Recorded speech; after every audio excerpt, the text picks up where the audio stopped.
Please welcome Dr. Bipro.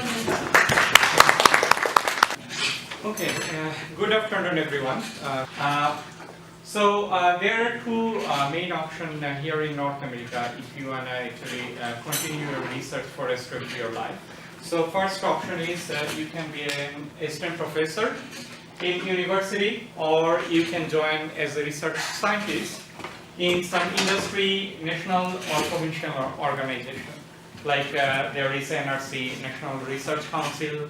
In Alberta, we have Biotech Alberta. Industry or some provincial research organization, you kind of do more industry-oriented research or some contract research, and you don't need to teach. So and sometimes actually some people, they work for some provincial organization for a couple of years and then come back to school. Okay? So in my today's presentation, I'm going to mainly focus on how you can actually kind of, from your PhD graduate or postdoc, how you can get a position in university as a tenure track assistant professor. Okay. So my talk, I'm going to mainly focus on landing a tenure track faculty position in North America. So in today's talk, I'm going to mainly focus on three things. The hiring process. I think this is very important because if you know the hiring process, then you have better chance that you can actually prepare yourself very well for that position. And then I'm going to talk about application process and interview. So application process is one of the most important component if you want to get a faculty position in North America. And then I'm going to talk about preparing for academic jobs. So how you work over the years to actually prepare yourself for an academic job. Okay. So let's start with hiring process. So in most of the universities in North America, the hiring process actually starts in late summer. So for example, like if some universities, they want to hire someone from next fall, okay? So they're going to be posting. So this is a very good time for posting. So it starts from July and then until December. So you're going to see a lot of posting, okay? And then you can there are some specific website for faculty posting. So Academic Keys, University Affairs, this is a very good website for particularly for Canada. Okay, University Affairs is kind of like global. And if you are interested about some specific universities, then you can actually continuously check their website. Okay, some university they don't post on those kind of commercial portal. They just post on the faculty website, okay, or on the HR website. Then in Canada, they receive for each. It depends depending on the school. They receive like 100 to 300 application for each position. Okay, so if you see some job posting for faculty position, you're going to see 2 to 3 different areas. Okay, they want to hire someone. So in that case, you're going to see 100 to 300 application, but some job posting actually they kind of specifically mention a field. Okay, so for example, they want to only hire someone intelligent transportation system. Okay, then there is little chance that you are going to have less than 100 application. Okay, then to hire someone, there is a selection committee. Okay, then the next step is selection committee. They are going to review all the application package. Okay, they receive, and some university they kind of go for first screening. So they kind of out of 100 to 300 application, they pick only 5 to 15 or maximum 10. Okay, maximum 10 application. Then they kind of arrange some Skype or telephone interview, okay? And based on that, they invite only 2 to 3 people for campus interview, okay? Campus interview is it lasts for 1 to 2 days, and then finally they actually make a decision, okay? So this is kind of the overall process. Some universities, they don't go for Skype interview. They just after first screening, they invite 1 or 2 people for campus interview, okay? So now I'm going to talk about like how you can prepare a good application package or craft a good application package for a position. So most of the time this is quite typical. So for application package, you need to provide a CV. Okay, there is no kind of standard rule for those CVs. So they're a little bit flexible than resume. Okay, so resume you have limited number of pages, but for CV you can actually based on your profile. Okay, how much you want to add and what you want to highlight. And then because it's an academic position, most of the universities they ask for 3 key publications. So you have to provide your 3 significant work with your application package. Okay. And then you have to provide a research statement. So basically kind of show what's your plan, like if you join a faculty position. So how you're going to actually do your research and what's your vision. Then next important component is teaching statement. Okay. And some university, and it's same as industry, selection committee member is formed, maybe they pick 2 or 3 faculty members from the area that they want to hire, and then a departmental chair, it's kind of automatically a selection committee member. Okay. And everyone is busy. Maybe some of you here, you are a student, a current student, and you know that your supervisor, departmental chair, they're always busy, right? So it's like industry. For each application, they're gonna spend maximum 1 minute. Okay. So most of the time, after they look at your CV, cover letter, and key publication, they did it within 1 minute. Okay. So, and then based on your CV, key publication, and cover letter, if they're happy, they're going to actually review your research statement and teaching statement. Okay. And then if they're happy with your application package, and if they kind of, if you are in the short list, then they're going to ask for recommendation from your referee. And then they're going to, if you get a campus interview, then you have to provide a seminar abstract and short bio, and then your transcript. But transcript, most of the university, they don't ask for transcript. Okay. So I'm not going to talk about CV because I think CV is kind of, there is no standard method. You are going to actually compile your achievement in the CV. You're going to talk about some of your experience, right? Your awards, your kind of compile all your publication in the CV. So I think if you Google, you're going to get a lot of CVs, right, for some academic faculty members. So I think you can easily do that. So I'm going to actually start with cover letter. So cover letter maximum you can go for 1 to 2 pages. Okay. So 1 to 2 pages, and cover letter actually it's a very important component. Okay. Sometimes we kind of spend too much time on preparing research and teaching statement, and kind of overlook the importance of cover letter, but cover letter is one of the most important part of your application process. Okay. So what you need to include in the cover letter, first of all, you have to show that you are actually very excited about the position, okay, and you have a passion to be a faculty member. Okay. So this is first and most important. Second, you have to summarize. So the second paragraph, you have to summarize your scientific achievement and productivity. Okay. So scientific achievement, you can just kind of 2 to 3 sentences. You can kind of summarize what is your research. Okay. And you can kind of add something like how many publications that you have and in which journal. And nowadays actually people look into your impact factor or impact of your research, right? So you can actually talk about how many citation you have, what is your H index, and all those things. Okay. So this is going to be in your scientific achievement and productivity. Okay.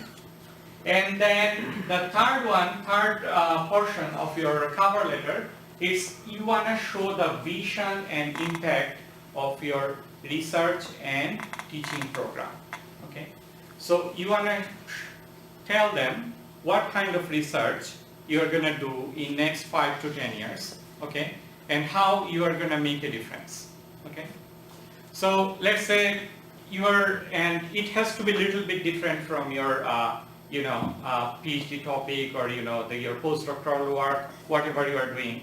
You have to make sure that it's a little bit different, okay. So for example, like you are working with I have my student here, he's working on anaerobic digestion.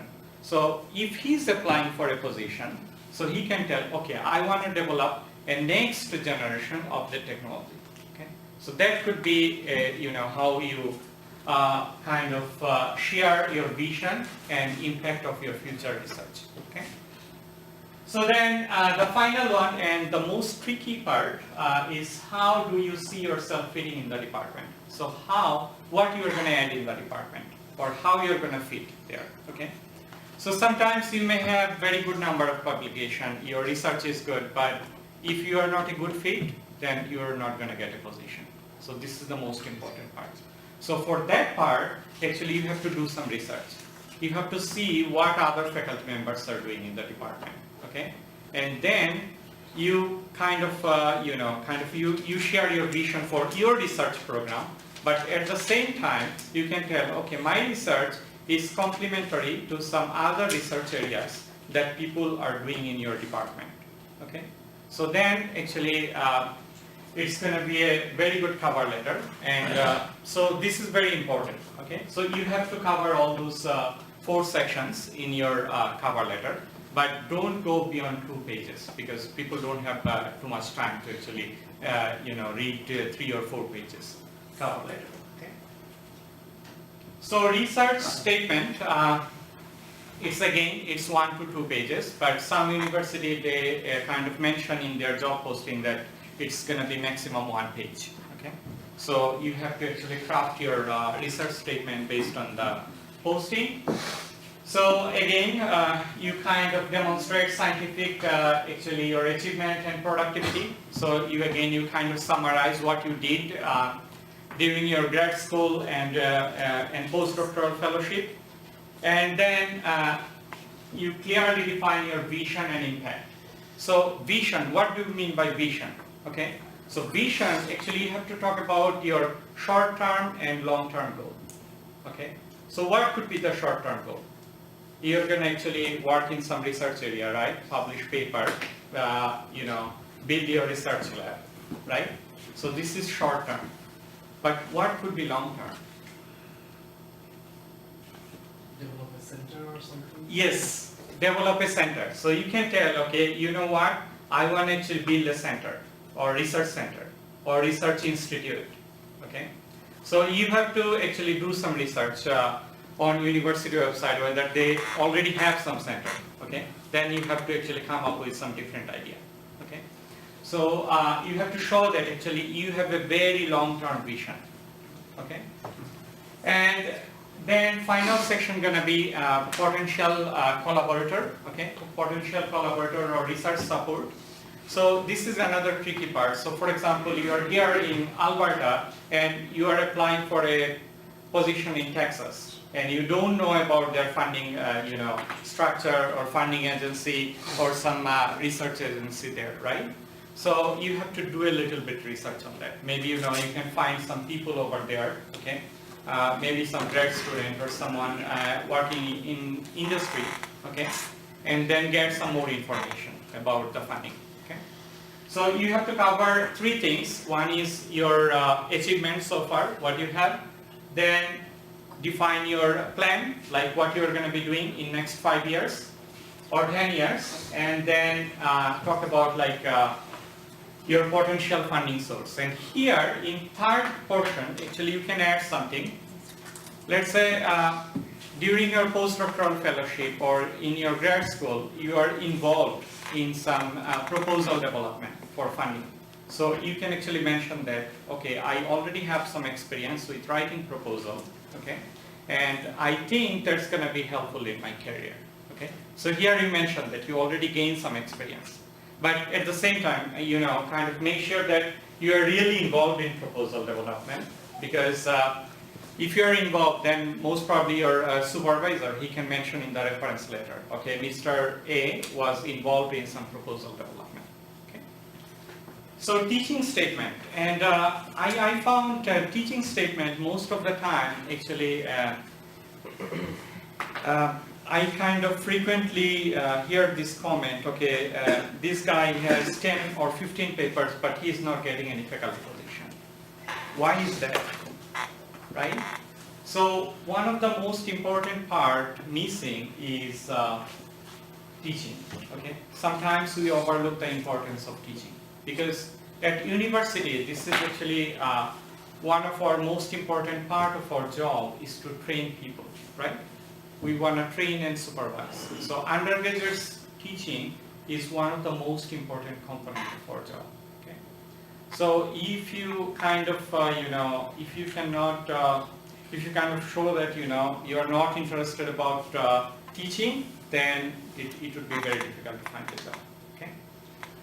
So in teaching statement, you should have teaching philosophy and vision. So what you can have in teaching philosophy and vision, like maybe you're from Bangladesh. Most of the time we use kind of some board, professor, they bring some notes and they just write everything down on the board and then you take note, right? But here, teaching is kind of much more interactive, okay? You have to have a lot of activities, okay, in the class. So for example, in some of my class, so when I first taught one undergrad course at University of Waterloo, when actually I was in my 4th year of my PhD, so I first introduced one software. So how to simulate actually wastewater treatment plant, okay? So that's how you can actually mention, like, you should know better than me, like, what kind of course that you want to teach. But you can mention, okay, how you're gonna improve that course. You can tell that, okay, you know what, I believe that engineering, it's not just, kind of solving some problem in the class or, having exam. I want to make students feel that or think like an engineer. So I want to make them actually kind of, I want to develop their critical thinking skill like an engineer. So this is my vision, okay? So that's kind of one example. You can come up with some better idea. Then teaching experience and development. So here you talk about how over the years you actually develop your teaching skill. Okay. So maybe when you are in grad school, you may not have enough opportunity to actually teach, but still you can actually highlight like what you did during your TA, what you have learned from your TA. What was your actually kind of TA evaluation? Whether you get any TA award. Okay?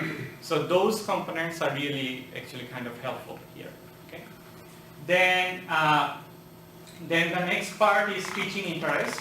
So here you kind of list all the courses that you want to teach. Okay? So I would suggest you go to the university website, see their course curriculum, what kind of courses they are offering, right? And then you pick 3 to 5. Okay? Don't pick 10 or 15, okay? Because you cannot teach everything, right? So maximum 3 to 5, okay? But not less than 3, because typical teaching load in Canada, in Canada, most of the universities is 3 courses. So if you say, okay, I can teach only 2 courses, then actually you are not suitable for this position, right? So please list at least 3 to 5 courses, okay?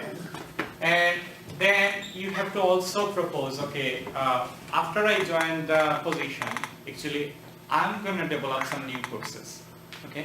Then you have to have a vision, okay? Then you can tell, okay, this is an emerging area, and I think I can develop a grad course to actually provide some advanced fundamentals, okay? So you have to have that in the teaching proposal, okay? And you can actually highlight, like if you have some opportunity to actually teach some course as an instructor, I would recommend, kind of you include your evaluation. And obviously, if your evaluation is good, then you should include it. Okay. So the campus interview. Campus interview, it lasts for 1 to 2 days, depending on the school. And some of the stuff that you are going to be doing during the interview is a research talk. Basically, you kind of share your research. Do I have time? Yeah. Okay. Yeah, because if this is the problem with professors. So when they start, they kind of keep going. So you have a research talk and then a sample class. Okay, so basically you are going to do a research seminar and teaching seminar. Okay, so research seminar is kind of typically it's 40 minutes. Okay, and then followed by some question and answer session. And sample class it's around half an hour. And most of the schools, they invite some undergrad student to evaluate, okay? And this is very important here in Canada because, student evaluation is very important, okay? So they want to make sure that actually student like your teaching style, okay? And then there are going to be a lot of one-to-one meeting and meals with selected individual. It's going to include your faculty members, specifically in your area. So for example, if you're applying for a position in environmental engineering, you're going to be meeting all the faculty members in environmental engineering, okay? And then you're going to meet chair. Typically, actually, all interview process starts with meeting chair, okay? So first of all, you're going to meet the chair. He's going to explain how the overall interview process is going to work. And then he's going to share the vision of the department and, some funding, what is the total number of faculty members, what are the facilities they have, okay? They're going to share that idea.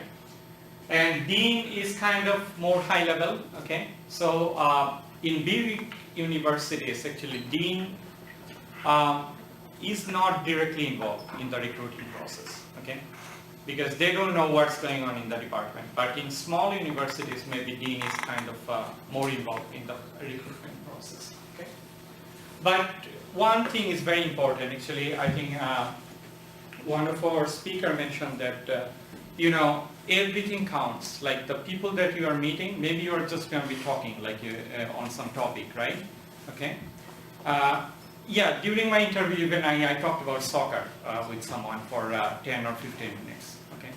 But end of the day, everyone gonna give their feedback on it, okay? So this is very important. So in every meeting, you have to be very strategic. You have to actually, they are gonna actually ask you some questions, but you have to actually prepare at least 2 to 3 questions for each meeting, okay? And those questions should be strategic as well. Because at the end of the day, they are going to actually take feedback from everyone, okay? So for I'm an assistant professor. So last year, they were planning to recruit someone. Even actually, I provided my feedback. Maybe it's not going to be that influential, but still they are going to ask for feedback from everyone involved in the process, okay? So you have to actually take them seriously, and then formal interview with the selection committee is going to be around 2 hours, okay? And this is one of the most important part where actually they're gonna kind of, it's gonna be like your defense, okay? It's gonna be like your defense. So they're gonna actually ask a lot of technical questions, okay?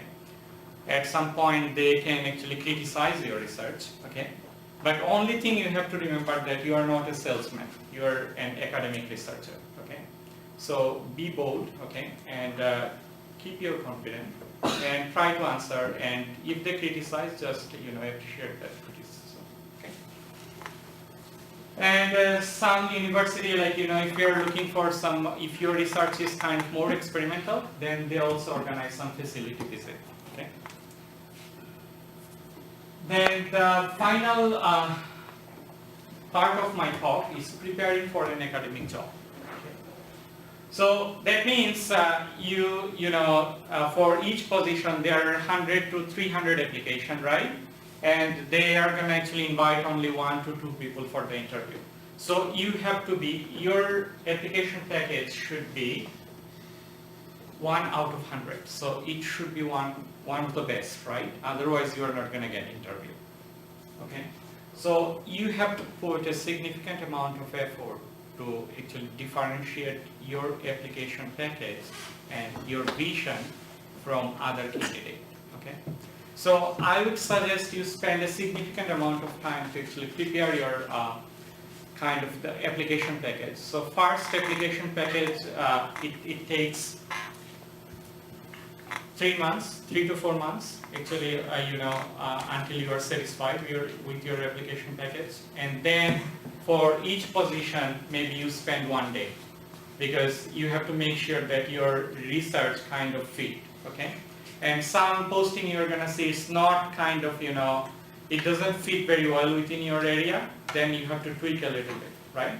And then make sure that, you can sell your proposal or package, right? So now the question is how to prepare for an academic position, okay? If you Google, you're gonna get tons of questions, okay? Tons of questions like, how to prepare your application package, how to prepare for the interview, right? So I'm not gonna get into this, but something that I wanna share. So application process, what you need good quality and good amount of publication, okay? First of all, you need publication.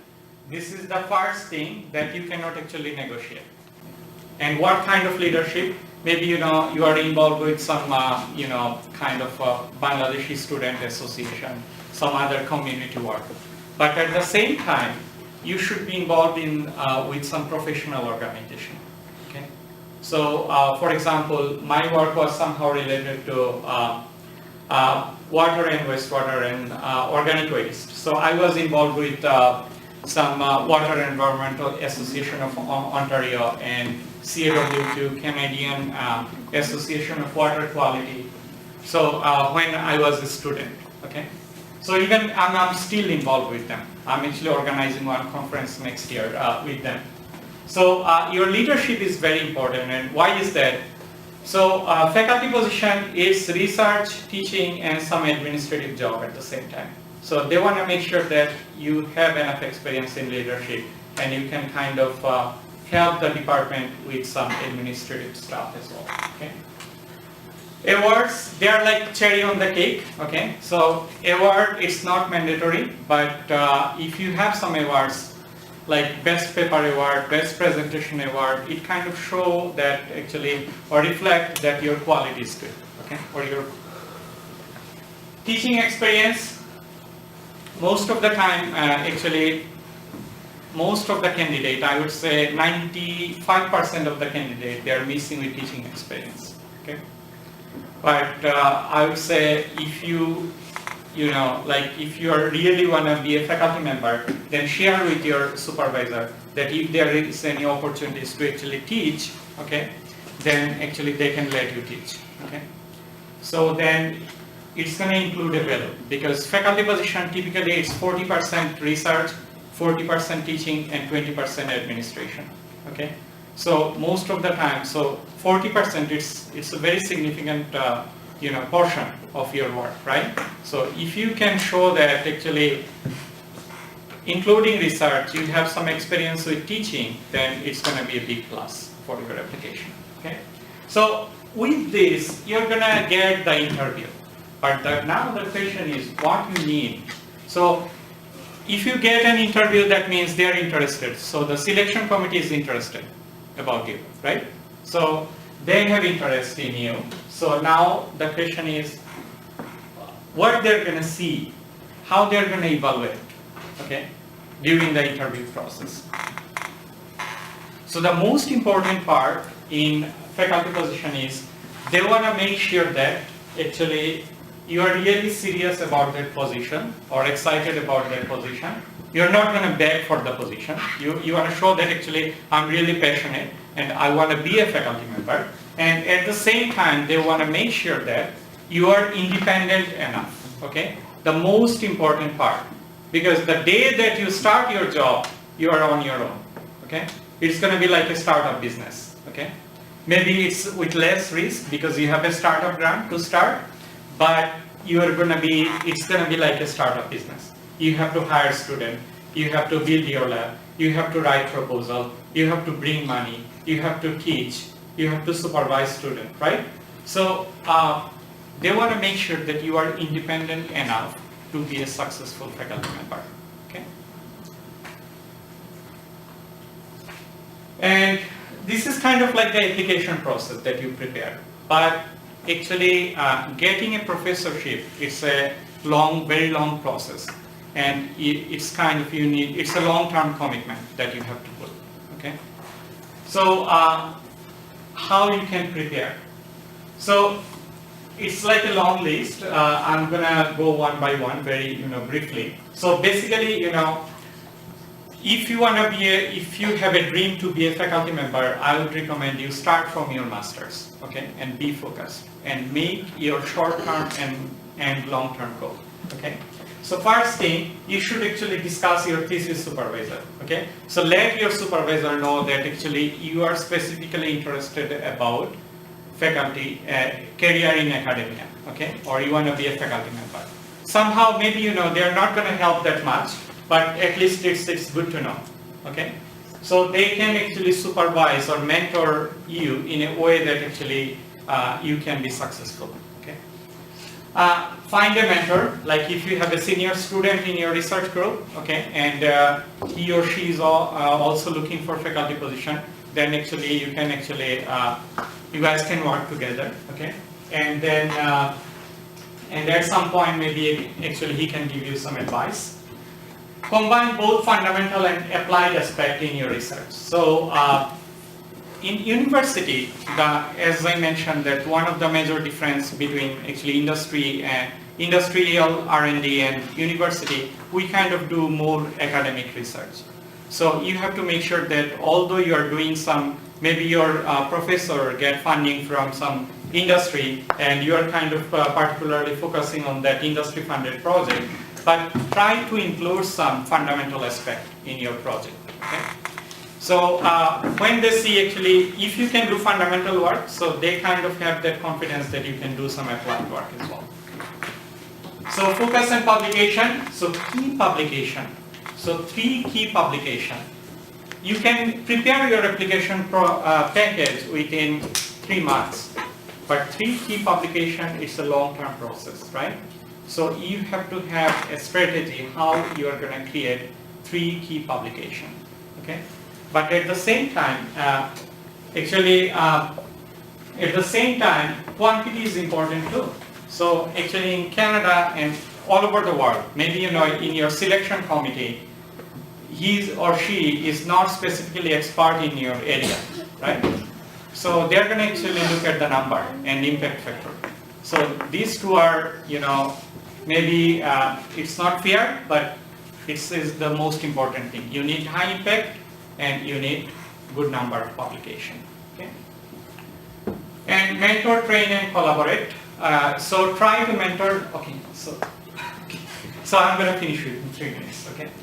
So mentor, train, and collaborate. So if you have an opportunity to mentor some, let's say when you are a master's or PhD student, if you have an opportunity to actually mentor some student, undergrad student, please do that, okay? How it's going to help? Actually, every small thing counts. So for example, during your interview, they ask, okay, how you are going to supervise your student, okay? Then, okay, you are going to actually, if you Google, you are going to find some answer, right? But then, with your answer, you can add some experience. So when I was a PhD student, I mentored a group for Water Environment Association student design competition, and they got the 3rd prize. So I kind of actually mentioned how I'm going to supervise. I share my vision, and then I give an example, okay? So it's kind of, you make your answer more stronger, and then develop your writing skill. We talked about leadership. Develop your writing skills. So after you join the faculty position, actually most of the time you're going to be writing. You're going to be writing proposal, writing a paper. So you have to love writing. So try to develop your writing skill. Apply for scholarships. Stay on track, but make sure that you kind of finish on time. And try to actually kind of get some teaching experience. Unofficially go supervise some grad student when you are a postdoc. Okay. Contribute in proposal and grant application. Again, you can actually include that in the research proposal. And explore online resources and academic job and attend workshop like today's workshop. And the most important part, I think, start from your MSc program. If you are, I'm not going to tell you whether it's the best job. Maybe, you know, for me it's the best job. Maybe for someone else, it's industry job is the best job. So everyone, you know, have a different dream, right? So start from your masters if you want to be a faculty member, and stay focused. It's the most important part. Okay. And you always need some good luck. Maybe, you know, you're on the market, but there is no opening. So, but you have to try your best, and you have to be ready if is there any opportunities. Okay. So I hope you found some useful information. And yeah, thank you for listening. And you know, if you have any, you know, after that today's workshop or career talk, if you need any help, like regarding, you know, finding a position, or you have some question, please feel free to contact me. If I have time, I'll be happy to mentor.